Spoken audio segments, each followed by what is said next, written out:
I was working on a project on mental health. In fact, it was a long-term project. I remember interviewing Beth, and she had schizoaffective disorder. And we went to a restaurant, and I think she ate like 5 hamburgers, 3 bowls of soup, and French fries, and then my French fries. And I was just thinking, and she hadn't eaten in a day or two. And I was just thinking, how in the world could you deal with mental health and also deal with hunger? But then also, Eric Cooper, the executive director in San Antonio, invited me to breakfast, Mi Tierra, downtown San Antonio, and he spoke so passionately and eloquently about compassion and giving and the need, the great numbers of people that go hungry. And I found myself wanting to be a part of that passion and part of that energy. And so that started it. This is a very different exhibit, I think, and it's unique because it doesn't try to persuade or convince anyone of a point of view, but it really tries to be faithful to each person's story, basically to tell the truth about their own experiences. And it's also unique because everyone speaks in their own voice. And so I tried to spend between 2 and 4 days with each person, maybe an interview each day, and then doing a portrait. And trying to have a deeper conversation about not only hunger, but their larger life experiences. And so when you walk in to the food bank here, you would see a large portrait and put on headphones and listen. And I think listening is an act of kindness.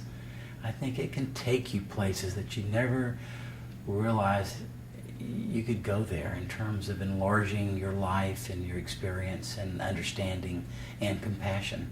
You know, as I started working on it, I really saw how invisible it was. You know, everyone hears about hunger. Sure, there's hunger. And I remember I was at a movie theater and someone said, "What are you doing?" I said, "I'm working on a project on hunger." And it's a friend of mine. And he said, "What country?" And then I started hearing that again and again. People know there's hunger, but there's this disconnection, I think, between the reality of hunger and our neighbors that live next door to us. I even had a documentary crew from New York City call me and say, "Can you help us find people that are hungry?" And I was just thinking to myself, they should not be working on this project because it's everywhere. And but it's different. I mean, there's no single voice of hunger. It's very, very complex, and every story is different. Every experience is different. There are so many. Just off the top of my head, I can think of Shirley. And the first thing she said is, "I've never met a man that worked harder than my husband." That was the first sentence she said.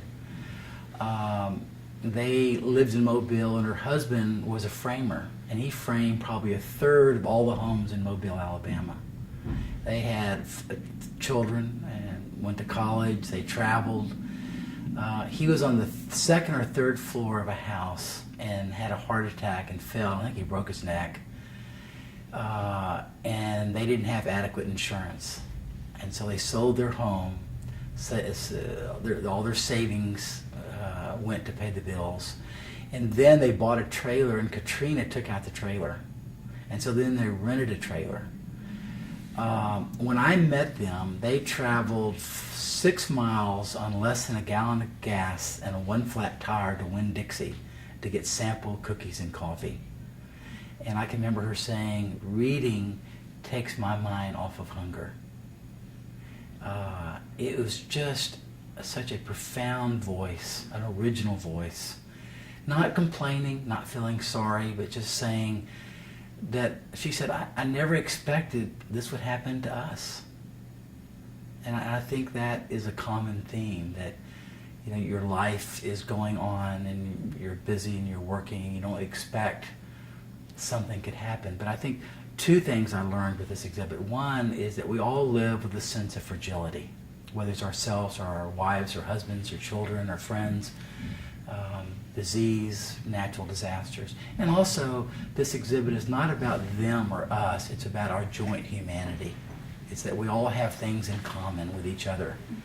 Is that we all want to be useful and live important lives and be honorable and be and count, stand for something. I think everyone I met over the 4.5 years said something in that same way. It is. I think one of the premises behind this exhibit is that a belief that everyone has a wisdom about their own experience. And they're teachers. The people in this exhibit are teachers. And there are incredible things that are said. And often what's said is, it's not just what's said, but it's how it's articulated. And it's the way words come together, sometimes beautiful, sometimes so tragically. It is the way the voice rises and falls. It's the way the voice sounds. And the silence between words, the way someone breathes. What's not said, sometimes the most important thing. I think we all can find part of ourselves in someone else's stories. And I think that stories are the threads that bind us together. I think there's no single voice of hunger. And I think that's why in this exhibit, well, let me back up just a minute. I hear so many times in the larger conversation is that people that are hungry are basically lazy. Someone may say, I had 3 or 4 jobs, why don't they have 4 or 3 jobs? Or I went to school and why don't they do it? Or it's a character flaw. Or they're just feeding off of the government. Or maybe the food bank contributes because they contribute to dependency. But all of that falls apart. I think that's why stories are so important, because through explanation, I think there's understanding. And what I found is mental illness. I mean, schizophrenia and bipolar people on the streets. I saw drug addiction, terrible drug addiction. I saw accidents and injuries where someone's living and driving down the road and get hit and they don't have the right insurance or something happens. I saw a lot of elderly people that saved and did everything right, and then everything just tumbled. Something happened to them, unexpected. Or I saw during this recession the loss of jobs. You're working and they downsize. What happens? Or you see teenage pregnancy. And I saw there's a lot of stories of people in prison coming out with a felony record and try to get a job with a felony on your record. Or violence in families or violence in homes against each other or people coming in. Heart attack, cancer, diabetes. Those things are so destructive. And people living on the edge from paycheck to paycheck, it's so difficult. And then think of natural disasters. I know Eric's in this exhibit. There's 3 or 4. And he said, I'd never experienced hunger until Hurricane Katrina. And then he talks about what that's like. His first bite afterwards, he was on top of a house. He said his hand was shaking. He was shaking. He said the helicopters were like angels taking him to heaven. And then, of course, all the children that have no choice in the matter. So food banks are critical. I think the East Texas Food Bank, this food bank, is, and I learned that they won 2 national awards in 2011 through Feeding America. And probably the 2 best awards you can win. One was feeding elementary children in schools. Best in the country, and then I think it was infrastructure technology about the best use of monies and raising monies and so forth. So the citizens here in Tyler and the surrounding county should be so proud of this food bank, because it's logically it seems impossible that you can even do it, because you got to be a manager, you have to be a business person, you have to be a fundraiser, you have to be good in communications, you have to be good at team, you have to motivate, you have to be compassionate and kind, and you have to do it every day of the year. And so it's just an incredible job getting 19.5 million pounds of food that comes through this food bank and then out into tables in people's homes. So that gives me energy when I hear that a food bank like this can be so dynamic. I was at an exhibit, this exhibit was somewhere, and I had the CEO of this large corporation come in. The corporation came up to me, he didn't listen to any story. And he had seen a project I did on mental health. And he said, why do you like misery and suffering so much? That was his question. I wanted to hit him.